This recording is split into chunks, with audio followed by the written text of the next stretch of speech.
Hello, I'm Frecia, and welcome to the world of quality assurance. I started my journey here as an interpreter, and that gave me the experience to understand the challenges interpreters face, which drives my commitment to help them grow, improve, and bring the best of themselves. Being a QA is so much more than just monitoring. It's about being a partner in their professional development. My name is Cristina, and I've been working as an over-the-phone interpreter for almost 2 years. I consider that one of the moments that marked my work as an interpreter was when it was necessary to call a wife to notify her that damage suffered by her husband in a traffic accident was irreversible.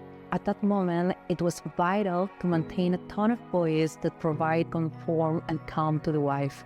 It was a shocking and at the same time gratifying moment in which I was able to transmit the message with precision and the necessary calm to make her feel comfort. Hello, my name is Andre, and I'm currently working as an over-the-phone interpreter for almost 2 years now. There was one particular story that I remember.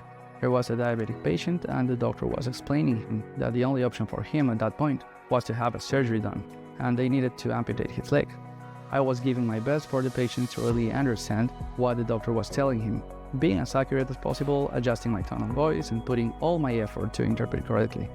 The funny thing here is that 3 months later, I had a call with the same doctor and the same patient, and now the patient was very happy because he was planning to use a prosthetic leg for him to start working again. At the end of that call, the LEP remembered me and thanked me for my work, and to be honest, I felt really good about that. Hi, my name is Regis. I'm working as a video remote interpreter. I've been in the field for about 5 to 6 years.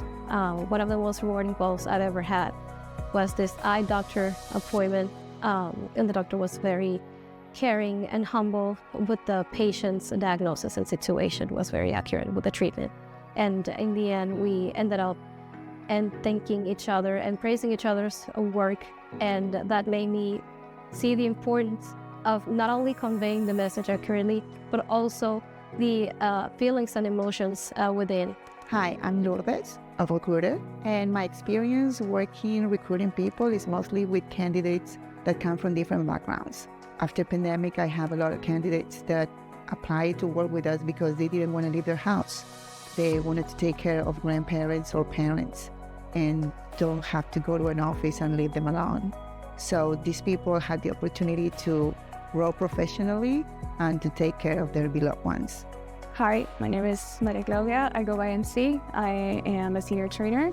I think that something that meant the most to me recently was seeing that people that I trained either months or years ago are thriving, and I've found a sense of passion in the kind of labor that we perform. I've seen these kids join the training team. They're no longer just somebody that I've taught, and I find that to be very fulfilling. It's without directly being on the line, taking calls myself, my way of contributing with my little grain of salt. Hi, my name is Jamie Alfaro, and I've been in the interpreting business for the last 15 years.